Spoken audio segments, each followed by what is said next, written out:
This is Haiti Castro's water supply, trucked in every week to the hillside shantytown where she lives. Castro uses the water for all of her household needs, including making meals for her 3 children. And that means several trips a week to the health clinic. More than 1 million people in Lima, about an eighth of the city's population, live like the Castros, without access to safe drinking water and sanitation. The most vulnerable will often suffer the worst consequences. About 100 children die every day throughout Latin America from intestinal illnesses like common diarrhea.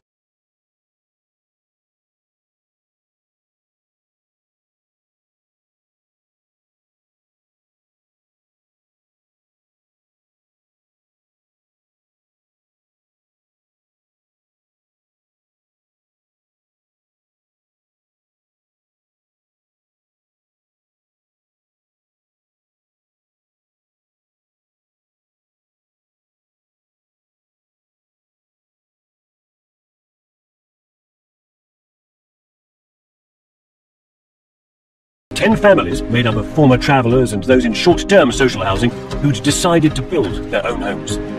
They committed to working 30 hours a week for over 2 years, but their ambition was to build more than just homes. It's just turned into an enormous great family. It's fantastic. Couldn't have been more perfect, really. It's hard labour, and they won't even own these houses at the end. They'll belong to their landlords, a housing association. There are 10 families consisting of 17 adults, none of whom have built before. Project in Brighton called the Diggers Cooperative. It was a revelation for them, a community of ordinary families like themselves with little or no money who were building homes not to own, but to rent. The whole thing was being managed and financed by a housing association. Why didn't you just get a mortgage? You don't tend to get wage slips when you're picking potatoes in West Wales. So it's quite hard to go to a mortgage company and go, here's my life, it's a bit unorthodox, but I'm a good risk anyway. And because they're learning as they go, it's painfully slow. On a project as complicated as a house, you need a guiding hand. So the Housing Association have provided a site manager to oversee the build. For 3 days a week, the co-op have the expertise of veteran self-builder Jeff Stern. All that heavy physical work, and in the sharing of something productive, I can begin to see how these people are forging their community spirit. Have you had to learn many skills? Yeah, pretty much all of them. It's just a unique thing. I'm moving into my next door, best friend. It's more that they're all our best friends now. We go out on our hedgebirds night out, have a few shants, and it's not a case of me just knowing her, like we thought it might be. Oh, I'll do it, we'll do it together.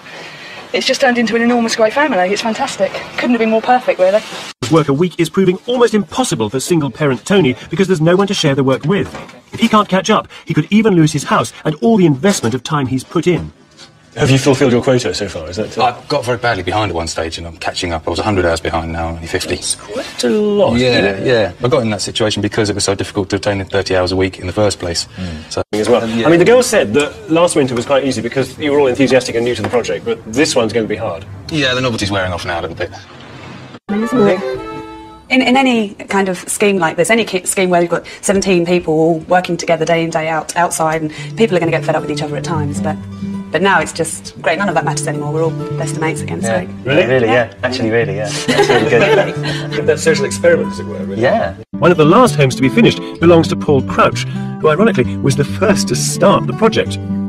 Paul was a traveller who spent many years living on the road in a caravan, and up until only 4 months ago, home for Paul and his family was a small porter cabin on site. I even pour myself a little drink of water from the tap and just drink it, even though I don't want one. I know, it's mad.